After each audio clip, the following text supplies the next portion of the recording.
র যেভাবে শেখ হাসিনার ক্রাইসিস ম্যানেজমেন্টে এগিয়ে এলো।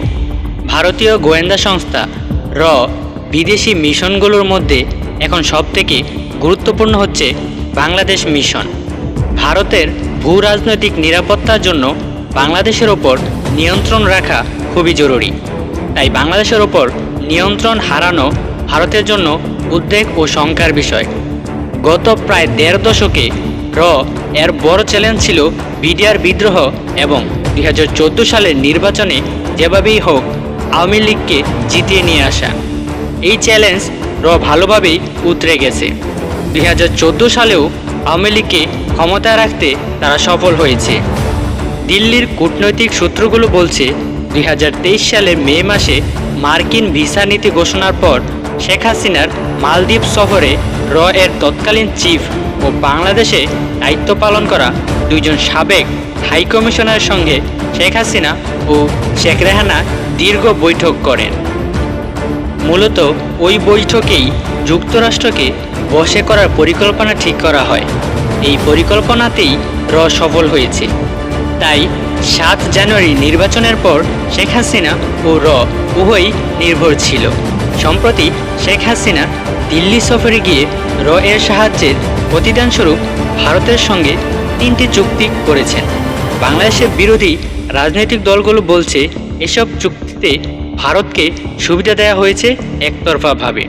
মংলা বন্দরের নিয়ন্ত্রণ ও পরিচালনা ভারতকে দেওয়া হয়েছে।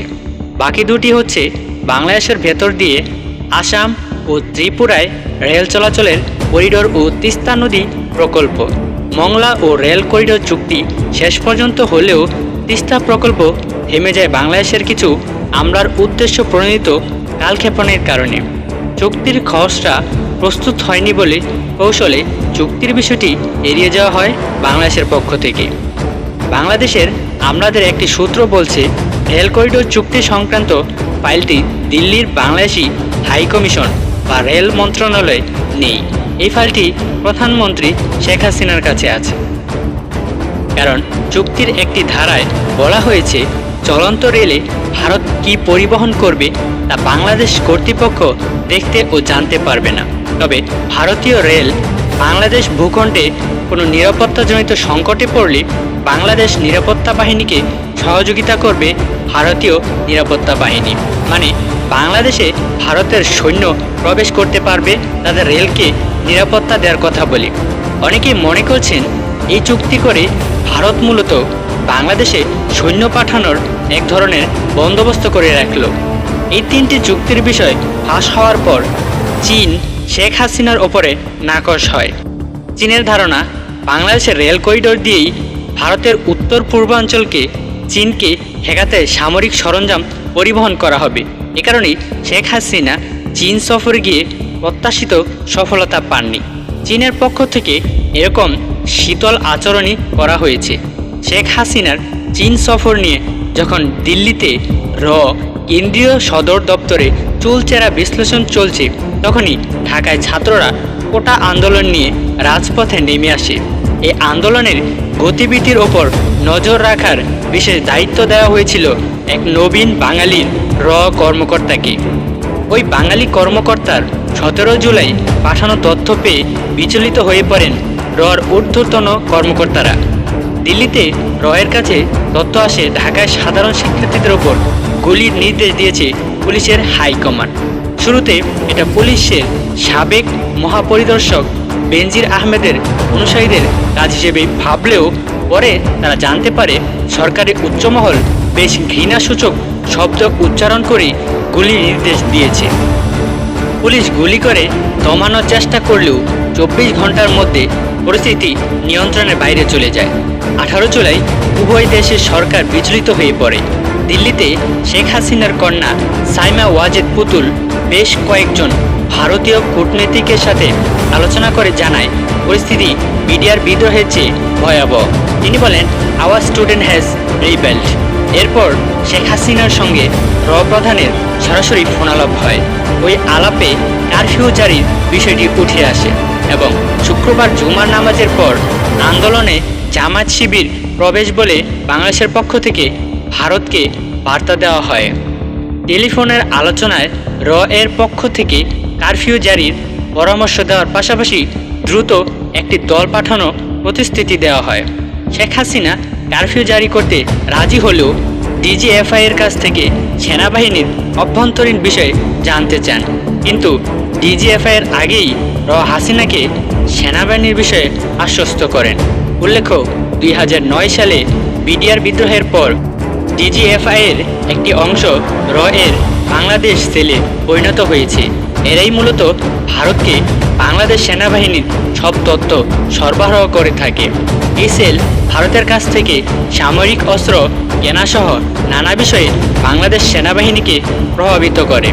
র ও শেখ হাসিনার ধারণা ছিল কারফিউ জারি ও ইন্টারনেট বন্ধ করে দিলে পুরো পরিস্থিতি নিয়ন্ত্রণে আসবে, কিন্তু শনিবার ঢাকায় কারফিউ ভেঙে মানুষ রাস্তায় নেমে আসে এবং অর্ধশত নিহত হয় বলে তথ্য যায় দিল্লিতে। একই সঙ্গে র জানতে পারে আওয়ামী লীগের একাংশের নীরব সমর্থন রয়েছে আন্দোলনের প্রতি। এ অবস্থায় শনিবার দিল্লি ও কলকাতায় একাধিক বৈঠক করে ভারতীয় নীতি নির্ধারকরা। পরামর্শ নেওয়া হয় বাংলাদেশের ওপর নজর রাখা। সাংবাদিক ও মালদ্বীপে বৈঠকে থাকা ওই দুই ভারতীয় সাবেক কূটনীতিকেরাও বৈঠকে অনেকেই শেখ হাসিনার দিন শেষ বলে মন্তব্য করেন, কিন্তু তার মধ্যেই র প্রধান বৈঠকে একটি বার্তা পাঠায়, কাশ্মীরের অভিজ্ঞতা পূর্বে কাজে লাগাও, প্রয়োজনে পূর্বের আরও একটি কাশ্মীর বানাও, তবু শেখ হাসিনাকে টিকিয়ে রাখো। নির্দেশ পেয়েই রয়ের একটি দল শনিবার ঢাকায় তেজগাঁও বিমানবন্দরে অবতরণ করে। ঢাকায় নেমেই রয়ের দলটি বৈঠক করে ডিজিএফআই, ডিবি পুলিশ ও অন্যান্য গোয়েন্দা সংস্থার কর্মকর্তাদের সঙ্গে। বিশেষ নজর রাখা হয় মার্কিন দূতাবাস ও চীন দূতাবাসের ওপর। শনিবারই সিদ্ধান্ত হয় 2019 সালে কাশ্মীরে দমনের পদ্ধতি অনুসরণ করে ঢাকা মিশন 2024 সফল করা হবে। সব ধরনের ফোন কলের নিয়ন্ত্রণ নেওয়া হয়। সেনাবাহিনীর জুনিয়র অফিসারদের ওপর বিশেষ নজর রাখা হয়। লাশ গুম করার টিমও তৈরি করা হয়। কাশ্মীরের মতোই বাড়ি বাড়ি তল্লাশি শুরু করে যৌথ বাহিনী। কর্মকর্তারা সরাসরি ঢাকার মাঠে অবস্থান করে পরিস্থিতি পর্যবেক্ষণ করেন। এ সময় ঢাকার ভারত বিরোধী নানা গুঞ্জন তৈরি হয়। এর মধ্যে একটি হচ্ছে নিরাপত্তা বাহিনীর সঙ্গে হিন্দিতে কথা বলতে শোনা যায় কিছু লোককে। হাইকোর্টের রায় ও সরকারের প্রজ্ঞাপন জারির পাশাপাশি পরিস্থিতি শেখ হাসিনার নিয়ন্ত্রণে চলে আসে।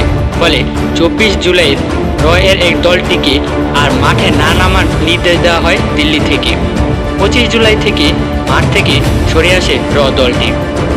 এরপর সহায়ক একটি টিম দিল্লি থেকে পরামর্শ দিচ্ছে।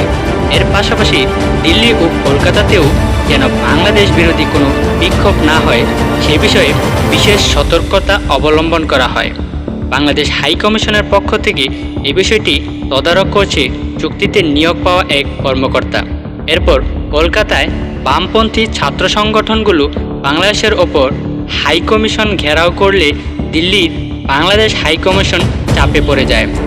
21 জুলাই রবিবার জওহরলাল নেহারু বিশ্ববিদ্যালয়ের সাউথ এশিয়ান স্টাডিজের এক অধ্যাপক দিল্লির বাংলাদেশ হাই কমিশনে মহাভোজের নিয়ন্ত্রণ করা হয়।